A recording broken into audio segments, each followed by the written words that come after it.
दोस्तों, आज मैं एक आपके लिए ऐसी कहानी लेकर आया हूँ जो सुनने की बाद आपको मन की शांति जरूर मिलेगा। भगवान बुद्ध की ये 5 सुविचार अगर आप अपने जीवन में लागू करेंगे तो जरूर इसका फल देगा। अच्छे सोच, अच्छे विचार इंसान को हमेशा खुश रखता है। जो व्यक्ति की मन में अच्छे विचार चलते रहते हैं वह कभी भी निराश नहीं होता, वह हमेशा अपने लक्ष्य पर अटूट रहता है और वह आसानी से अपने लक्ष्य को हासिल करते हैं।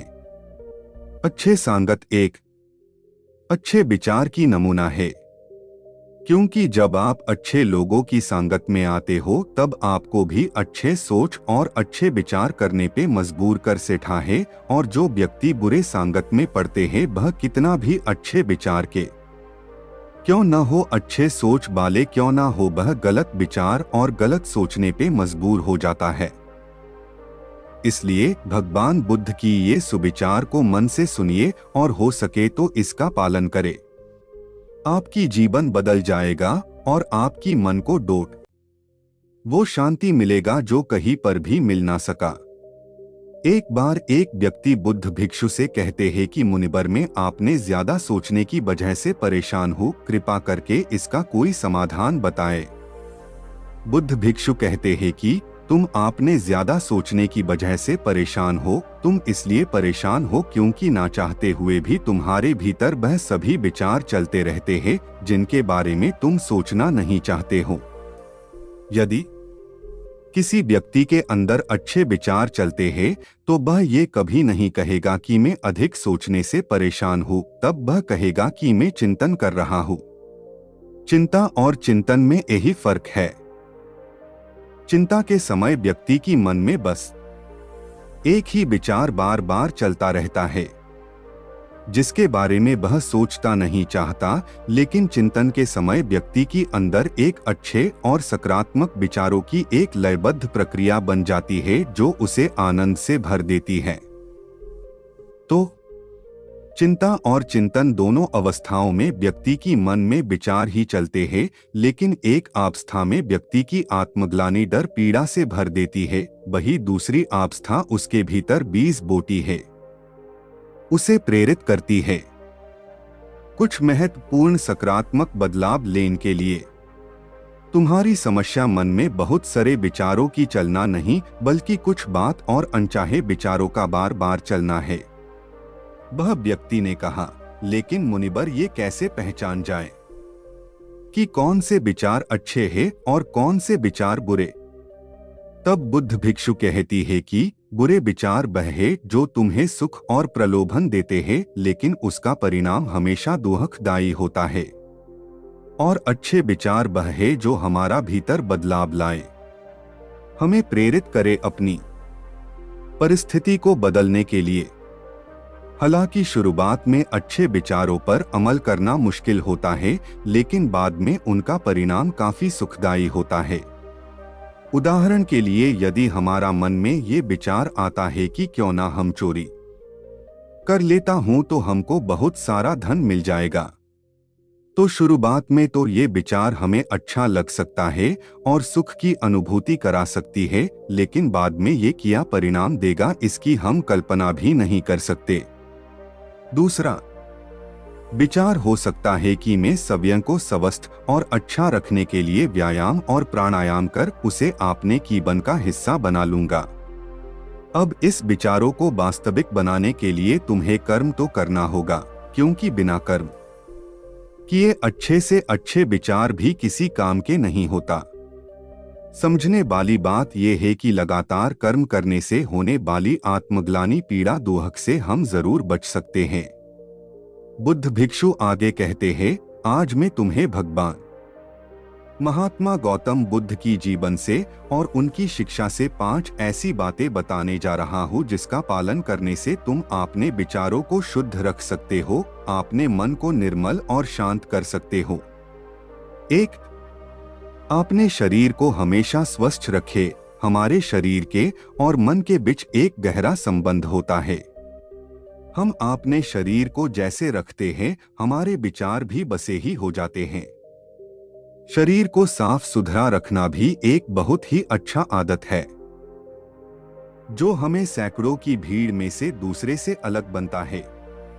सिर के बाल से लेकर हमारे नाखून तक हमें साफ रखना चाहिए और उसमें से सुगंध आना चाहिए। और यदि सुगंध नहीं आता है तब काम से काम बदबू तो नहीं आना चाहिए, क्योंकि कचरे की ढेर में कचरा ही फेंका जा सकता है, फूल नहीं। एक सुगंध अंदर की भी होती है जो कि सकारात्मक विचार और चित्त मन से आता है। ये सुगंध उस व्यक्ति के पास से आती है जो भीतर से शांत होता है। और ये सुगंध स्वयं गौतम बुद्ध के शरीर से आता था और ये सुगंध इतनी मनमोहक थी कि जो हर व्यक्ति को गौतम बुद्ध की तरफ खींच लेती थी। जो भगवान बुद्ध संपर्क में आते थे, बुद्ध की मुख की शांति और शरीर की मनमोहक सुगंध से कोई भी व्यक्ति प्रभावित हुए बिना नहीं रह पाता था। 2. आपने शरीर की अंदर की गंदगी को बाहर निकले, यानी कि आपने शरीर की अंदर से शांत करो, और ये तब होगा जब आप शारीरिक तप करोगे, यानी कि हर रोज आप व्यायाम करो और समय समय पर उपवास करो। ये दोनों ही काम हमारे शरीर के अंदर जमी गंदगी और भीतर की चर्बी को साफ कर देते हैं, और शरीर भीतर से साफ और स्वस्थ होगा तब मन में उठने वाले गंध विचार स्वयं दूर हो जाएगा और उसकी जगह अच्छे और सकारात्मक विचार आने लगता है। अब देखते हैं भगवान बुद्ध शरीर को स्वस्थ रखने के लिए शारीरिक व्यायाम कैसे करते थे। तो बुद्ध को बड़ा बड़ा राजा महाराजा अपने आपने सभा पर भोजन करने के लिए आमंत्रित करता थे और भगवान बुद्ध को लेने के लिए एक से एक रथ घोड़े भेजते थे ताकि वह आराम से आ सके। लेकिन भगवान बुद्ध कभी भी इन सब का उपयोग नहीं करता था। वह चाहे क्यों ना लंबी रास्ता क्यों ना हो, उसे हमेशा पैदल चलना पसंद करते थे। वह हर जगह पहद ही जाता था। बुद्ध का कहना था कि व्यक्ति को ये शरीर परिश्रम करने के लिए मिला है, वह परिश्रम ना करके इस अभ्यास को खराब कर रहा है। पैदल चलने से शरीर को कष्ट होता है और जितना शरीर को कष्ट होता है उतना ही आपके शरीर के लिए अच्छा होता है, इसलिए शरीर से परिश्रम करवाएं। 3. उचित और समयक आहार। भगवान बुद्ध कहते हैं कि जैसे व्यक्ति का आहार होता है वैसा ही उसका विचार हो जाता है, इसलिए व्यक्ति को हमेशा अच्छा आहार ग्रहण करना चाहिए। उसे कभी भी मांसाहारी और मृत आहार नहीं खाना चाहिए। उसे अपने भोजन में ज्यादा से ज्यादा जीवित चीजों शामिल करना चाहिए, यानी कि ऐसा आहार जो सीधा प्रकृति से मिला हो और जिसमें जीवन है, क्योंकि ऐसा भोजन आसानी से पच भी जाता है और शरीर में कोई भी गंदगी नहीं जमने देती। भोजन को हमेशा उचित मात्रा में ही लेना चाहिए। भोजन चाहे कितना भी स्वादिष्ट और हल्का क्यों न हो, लेकिन उसे उतना ही ग्रहण करें जितना आपको आवश्यकता हो। अधिक मात्रा में भोजन कभी भी नहीं करना चाहिए, क्योंकि अच्छी चीज भी अति मात्रा में लेंगे तो हमें नुकसान करते हैं। इसलिए जब भी भोजन करें तो हमेशा हल्का भूख रखो और थोड़ा सा कम खाने की कोशिश करो। ऐसा करने से तुम्हारे शरीर में बीमारी नहीं होगा। व्रत के समय में हमेशा हल्का और कम भोजन करें ताकि आप जो खाना खाए हो वह आपकी ऊर्जा उसे जल्दी पचा सके और तुम्हारी आंतरिक शरीर को सफाई और मेरामत कर सके। जब भगवान बुद्ध किसी की यहाँ भोजन करने के लिए जाते हैं तो वहाँ की जोग भगवान बुद्ध के लिए तरह तरह की अच्छी खाना उनकी पात्र में देती है, लेकिन भगवान बुद्ध ने अपने पात्र में उतना ही खाना लेते जितना उन्हें जरूरत होता है। भगवान बुद्ध कभी भी अधिक खाना नहीं लेता और ये शिक्षा अपने शिष्य को भी देता है। भोजन पेट भरने के लिए किया जाता है, ना कि मन भरने के लिए। यहाँ समझने वाली बात एक और है कि यदि तुम स्वादिष्ट भोजन के शौकीन हो तो उसे अचानक से भी खाना भी बंद मत करो, बस उसकी मात्रा थोड़ा काम कर देना, यानी खाना ज्यादा ना कम। 4.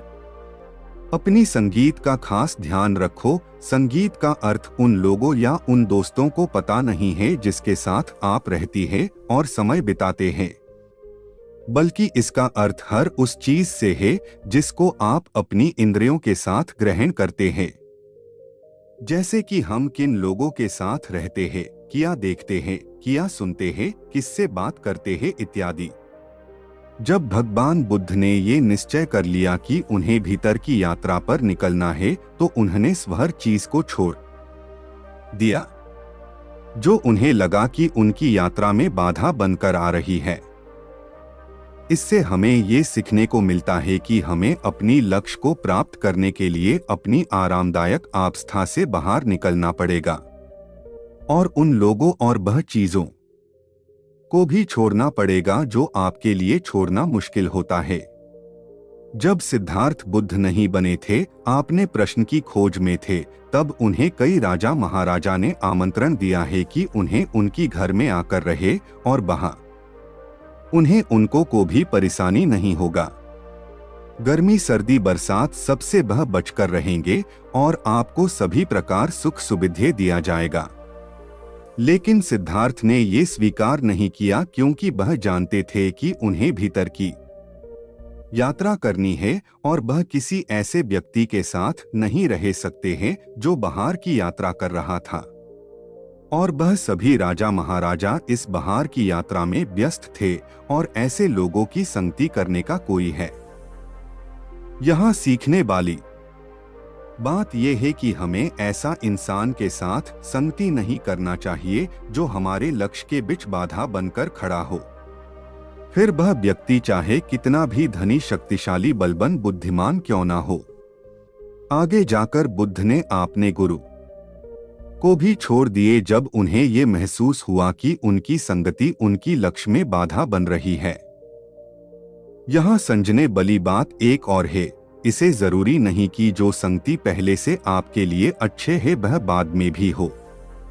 समय और लक्ष्य की अनुसार आपने संगति को भी बदलना चाहिए।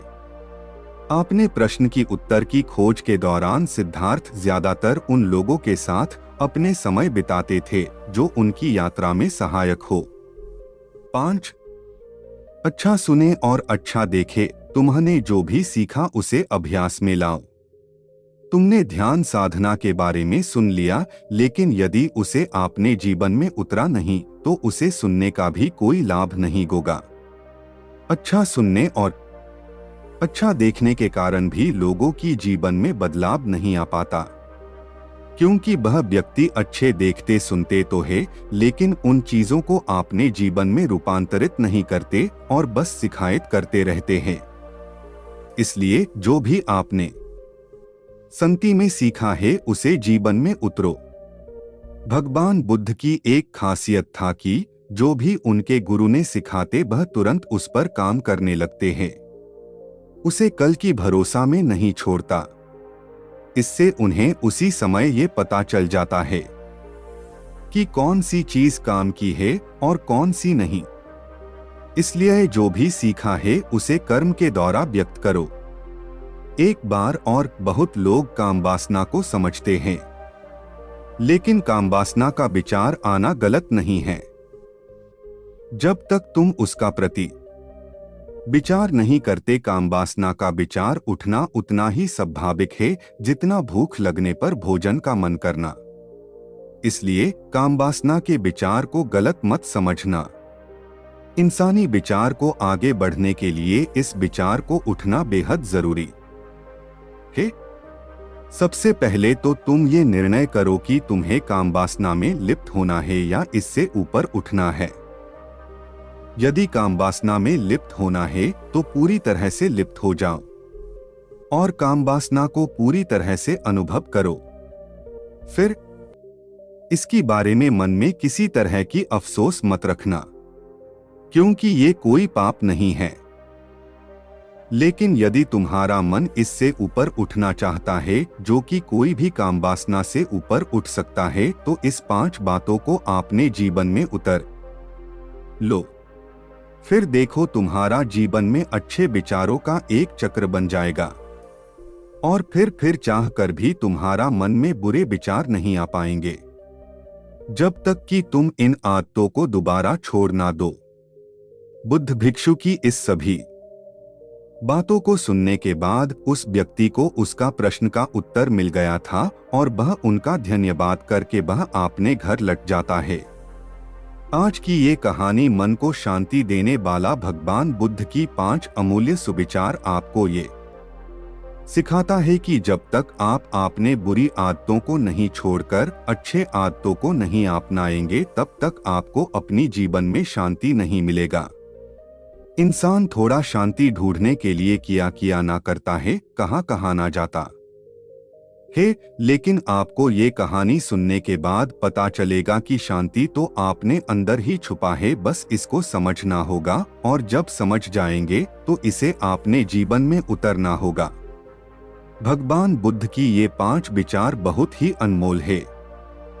भगवान बुद्ध की ये 5 अनमोल विचार एक बार आप अपने के ऊपर आजमाए देखो, आपके जीवन में शांति जरूर आएगी।